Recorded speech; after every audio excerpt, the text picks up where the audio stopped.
In this video, I'm going to show you how to stop Telegram notifications on screen. Now, in order for us to get this done, I'm just going to inform you guys that there are a couple of things on how you can achieve this one. It's going to depend on what system you are using. But basically, I want you to go ahead and open your settings, and then you're going to go ahead and locate the apps. Go ahead and click this one right here, and then I'm going to open apps once again. From here, I'm going to go ahead and open Telegram. There you go. And then from here, you have the notifications as the first option. Go ahead and click that as well. Now, if, say, for example, you want to disable the notifications altogether, you can just go ahead and uncheck this one right here. Now, that is going to prevent Telegram from sending any notifications to your phone. But say, for example, you just want to stop the Telegram notifications on your lock screen, then here's how you're going to get this done.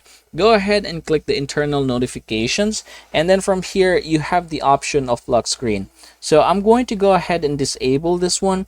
Basically, it disables the lock screen notification in my case. And I hope this video was able to teach you how to stop Telegram notifications on screen.